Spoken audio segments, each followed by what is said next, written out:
Hello, Targar friends. Hey everybody, it's Jason Blaha here, and once again it is time for another Orc Mode workout. Today was max effort lower day, or the road to 700 squat day. But a quick reminder for those of you who watch these videos, please click like down below. It'd be greatly appreciated. You know, and to answer a quick question before we get to the max here. Someone said, do you really think you're going to hit a 700 squat this year? No, absolutely not. Nearly zero chance this year. It's a 2 to 3 year goal, right, that we started at the start of this year. We just now crested 600. 2 to 3 years. But if I can do it in 3 years, I'll be a world record holder. So who cares if it takes 3 years, right? That would actually be phenomenal. So over to today's stuff. I decided to run 40 pounds of chains because I don't know that I'm quite ready to PR again on the straight weight for this Cambered Bar Good Morning. And I'm trying to do a max good morning every day and then a deadlift or a squat. Good mornings do a lot for me. And I feel like they're what's holding my squat back anyways. The muscles involved in the good morning are what's going to PR my squat again. My quads are not my weak link. We did pretty good on this. I got up to 525 with 40 pounds of chains. Now, keeping in mind that's 30 pounds less bar weight than my current PR.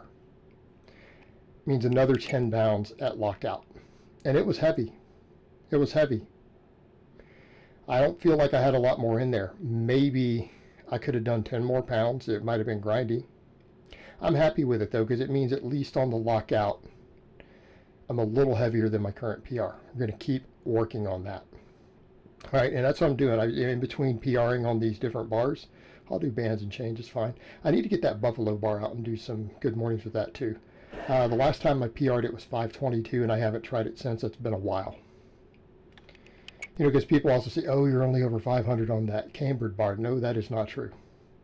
I have done 522 on a buffalo bar, which is pretty similar to the straight bar.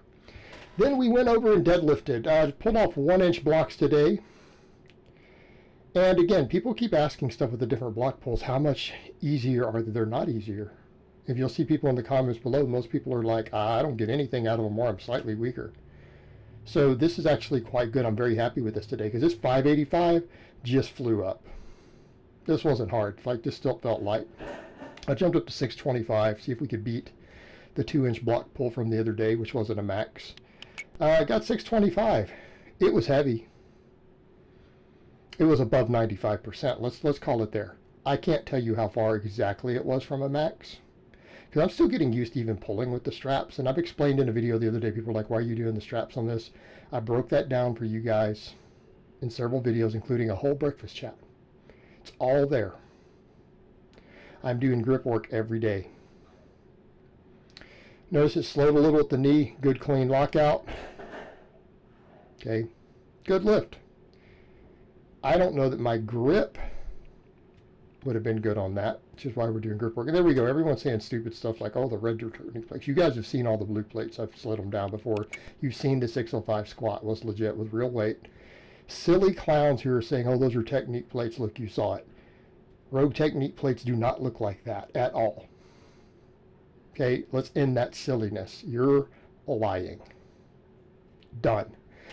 Then I decided to do squats with that bar. I put on 420 to go with 70% of my current max with this bar. These were tough. These were tough. But I need to stay in that pattern of squatting because I'm not going to be doing a lot of squatting at the moment, at least with a bar. I need to get at least one good set of squats. Like I said last time, one set of squats, one set of deadlifts every lower workout, and then we can do all the supplemental work. But the focus on good mornings and other easier to recover from movements. It's viable because I'm maxing all the time. We're getting our max effort work. We need to get some hypertrophy specific to the squatting, and we need to maintain squatting movement patterns.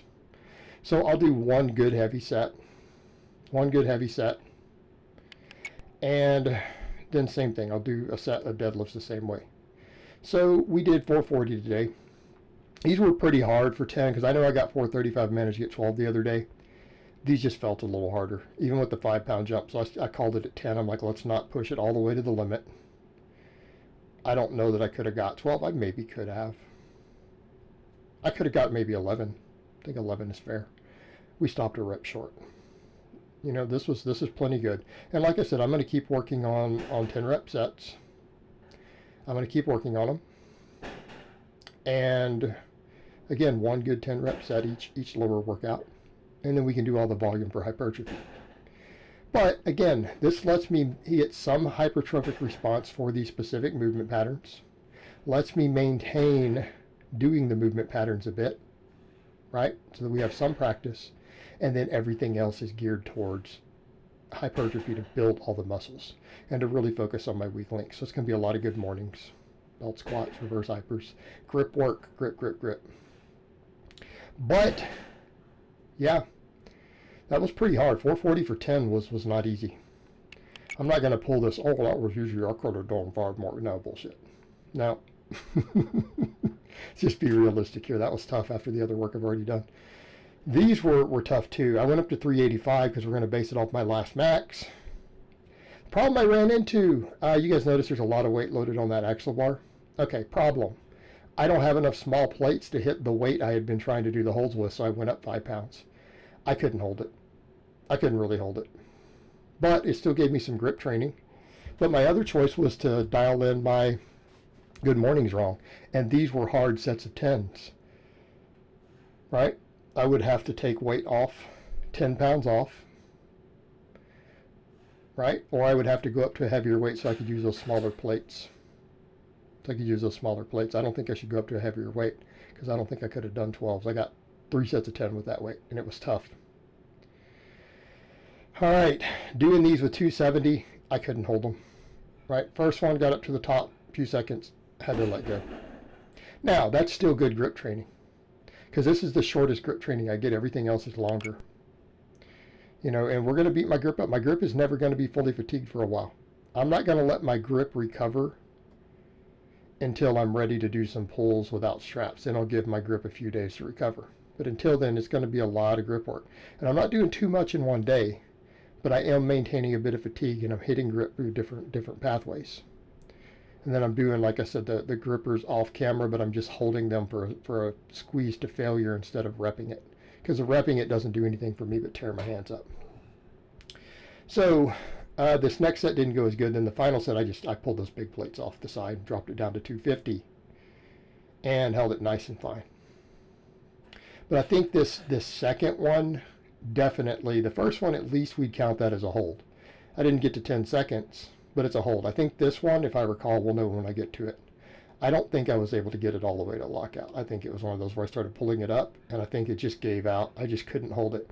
Still, we took grip to failure. My grip failed. Right?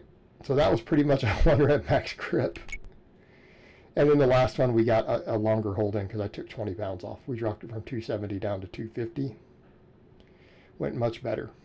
But these good mornings were tough with this weight. 385 for 10s.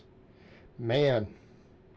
Of course, I've said before, if I ever get to where I can do 405 for 10s. 405 for 10s will just be monstrous. You know, you hear people out there talking about a 405 good morning is insane. We get that to 10 rep sets. Because I already do 555. At least with this bar. And we're above 500 with another bar. So, you know, these were tough today. A lot of good work done there. My back felt it. My hamstrings felt it. I don't feel as much hamstring on this bar, though. The back, the middle back, right? The middle back, lower back, all that gets hit super hard. You know, even the hip extensors to a very large extent. It just doesn't hit hamstrings the same as, say, the safety squat bar. But, and we went over to the belt squats. And I got the weight wrong last time. I called it 270. It was actually 250. This is 270 today. 4 sets of 10, and I think I squeezed out an extra rep on the last one. And no, these are not comfortable to do. Even using canvas instead of chain, which is a million times more comfortable, these were tough. And I'm doing these with a very wide stance. I'm doing them with a wide stance. So again, also for sumo carryover. And to get myself into trying to get to a deeper squat with a wide stance. Because that's what I need, right? I need to be able to get some depth with a wider stance. And that's really where I'm struggling, is breaking depth with those wide stances like this. And I've got to get better at it. And I've got to build the musculature involved. And, and really, I think it's more of an issue of hip weakness, right? It's not that everything else isn't strong, it's a hip weakness. So by doing these with a wide stance, I get a tremendous amount of quad work. Like I said before, not that quads are even a weak link, but we do need to train them. We don't want them to regress. We still need them to get bigger. Because I have 600 plus pound quads now. I don't have 700 pound quads. So they need to come up, but they are not the weak link by any means. But the hip work here, the adductors and the abductors both with that wide stance, they get worked really effectively. And so this is definitely a great movement for me to do, because everything else is so posterior chain and back dominant, because that's what I really need. I do need to get in and do this stuff. And 4 sets of this twice a week, added in with 1 good set of squats, not counting good mornings and deadlifts for quads, even though they do work them to some extent, just not the full range of motion.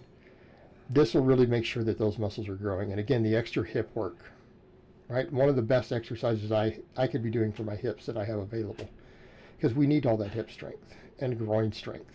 Again, adductors and abductors, right? I need those stronger. And then maybe I'll be able to sumo deadlift too, because that's pretty sad when I can't even sumo deadlift when I squat.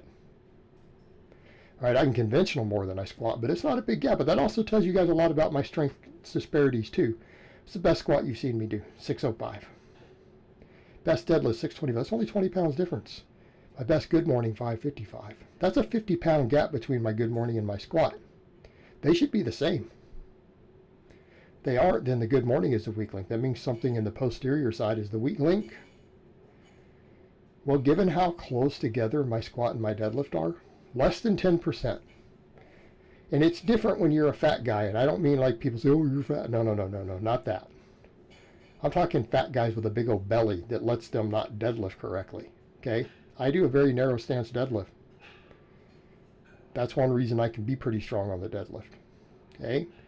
But if you go to a wide stance because you got a big belly, you have to be super strong on the deadlift, because you lose 50 to 100 pounds off your deadlift just from doing that. Okay? Mine are very close together, and I'm not a true fat guy. Again, there's a weak link in my back. They shouldn't be that close. They shouldn't be as close together as they are. They shouldn't be within 5%, which they are. Okay? So we know the back work is what's going to bring my squat up. So as my deadlift goes up, the squat will probably come up with it. And so we know the good mornings and the rowing and all that stuff that I do is going to help. You know it's going to help. Right? And you notice my strength is about the same gap on the rep work too. 440 for 10 was tough. 420 for 10 felt like a max on the squat versus deadlift there. That bar, it's only 20 pounds apart. You know, so realistically, again, I've got to get my back stronger. And again, people can argue, well, your back looks massive and jacked. Yeah, that's why I deadlift over 600 pounds. That's why I squat over 600 pounds.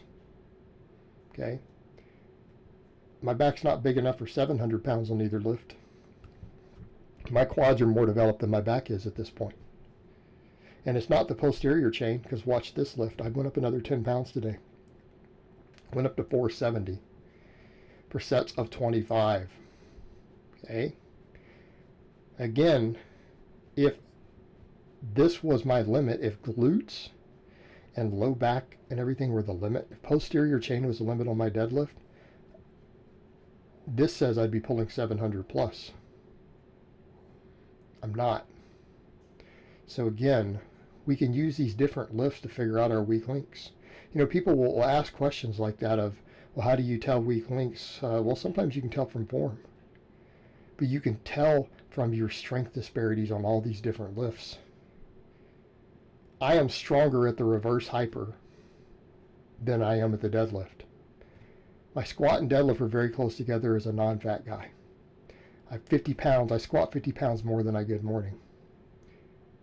Well, we know it's not my quads. We know it's not my posterior chain. This is the weak link. And we can look at the other lifts and say, okay, it's your middle back, upper back, that whole area. Everything from the traps to about to the base of the rib cage. That all needs to come up.